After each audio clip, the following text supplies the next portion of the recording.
Për tacat dhe keq përdoruesit e ndihmave sociale në Gjermani vinë disa lajme as pak të mira. Prej sot me 1 korrik 2026 është hequr i ashtu quajturi Bürgergeld dhe është zëvendësuar me Grundsicherung. Ajo që tingëllon ndoshta vetëm si një ndryshim i emrit në fakt sjell shumë ndryshime reale. Qëllimi kryesor i kësaj reforme është që të ndihmohen ata që kanë nevojë dhe të penalizohen ata që keq përdorin këto ndihma. Njerëzit që kanë nevojë për ndihma do të vazhdojnë të mbështeten pra nga shteti, por ata që janë të aftë për punë duhet të angazhohen më shumë për gjetjen e një vendi pune dhe për kthimin në tregun e punës. Qendrat e punësimit, apo siç thuhet në gjermanisht Job Center, do të vazhdojnë të mbështesin personat që kanë nevojë për ndihma dhe për gjetjen e vendeve të punës, por ata që nuk duan të punojnë do të penalizohen, do të sankcionohen, thuajeni si të doni. Por çfarë ndryshon me këtë reformë dhe si do të penalizohen ata që keq përdorin ndihmat? Pagesa sociale, apo Bürgergeld, siç është quajtur deri tani, do të zëvendësohet me Grundsicherungsgeld apo pagesë e sigurisë bazë. Qëllimi i reformës është që personat që aktualisht marrin ndihma të kthehen sa më parë në tregun e punës dhe të fillojnë punën. Kush është i aftë për punë, duhet të angazhohet pra në mënyrë maksimale të futet në punë dhe atë me orar të plotë. Kjo vlen veçanërisht për personat që jetojnë të vetëm, sepse ata nuk kanë nevojë për shembull të punojnë me orar të shkurtuar, të kujdesen për fëmijë etj. Prindërit që kujdesen për fëmijë mund të aktivizohen në punë ose të mbështeten me masa për integrim në tregun e punës pasi që fëmija t'i mbush 14 muaj, e jo si deri tani siç ka qenë pasi që fëmija t'i mbush 3 vjet. Personat me kufizime shëndetësore do të marrin mbështetje edhe me tutje pa pengesa. Të rinj, veçanërisht ata me probleme komplekse personale, siç thuhet në ligj, do të këshillohen dhe të mbështeten me masa të tjera për integrim në tregun e punës. Synohet edhe një bashkëpunim më i mirë me punëdhënësit, pra me kompanit, për integrimin sa më parë të këtyre personave në punë. Por, siç e thash në fillim, do të ketë edhe penalizime dhe sanksione për ata që nuk duan të punojnë. Kështu, kush ndërpret një program mbështetës ose nuk aplikon për vende pune, pra kush nuk kërkon në mënyrë aktive punë, mund të përballet me ulje të madhe të ndihmave. Ndihma bazë mund të reduktohet me 30% për 3 muajt e ardhshëm. Kush nuk shkon në takimin e parë në Job Center për të gjetur punë, nuk do të ketë pasoja. Por, kujdes, nga mungesa e dytë, pra nëse nuk shkon as në takimin e dytë të parashikuar në Job Center, pagesa e personit, pra pagesa e ndihmave, do të reduktohet me 30% për një muaj.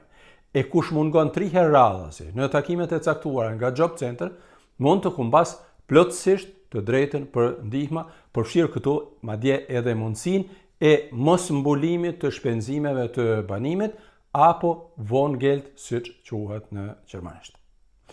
Ndryshime dhe penalizime do të ketë edhe për ata që refuzojnë punët e pranueshme, siç thuhet në ligj. Pra, nëse një person refuzon pa arsye të kuptueshme një vend pune që konsiderohet i pranueshëm, Job Center mund t'ia ndërpres menjëherë pagesën bazë për të paktën 1 muaj.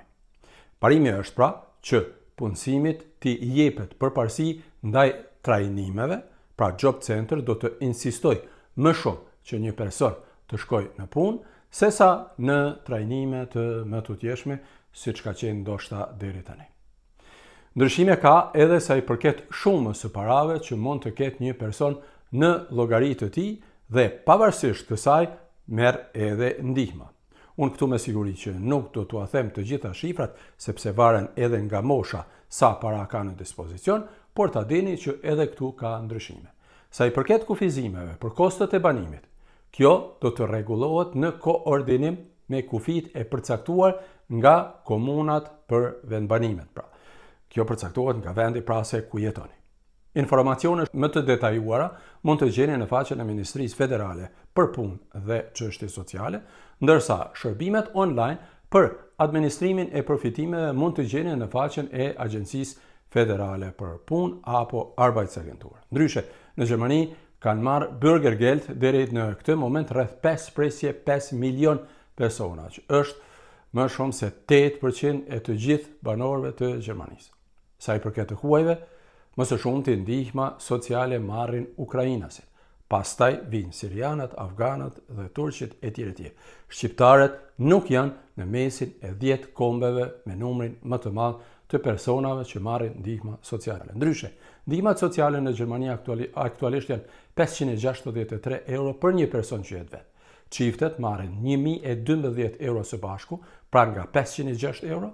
Ndihmat për të rinjtë e moshës 18 deri 24 vjeç janë 451 euro, ndihmat për fëmijët 14 deri në 17 vjeç janë 471 euro, për fëmijët 6 deri në 13 vjeç 390 euro, ndërsa për fëmijët nën 6 vjeç paguhen 357 euro. Ndryshe, personave që marrin ndihma sociale, shteti u paguan edhe kostot për ngrohje dhe vendbanim, nëse janë të arsyeshme, kuptohet.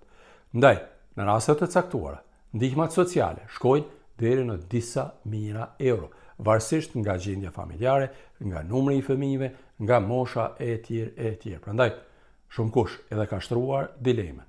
Pse disa persona marrin më shumë ndihma se sa ata që punojnë një muaj dhe rrogat e tyre janë më të ulta se sa ndihmat e këtyre personave. Si të qoftë, këto janë pra ndryshimet që janë futur në fuqi sot me një korrekt.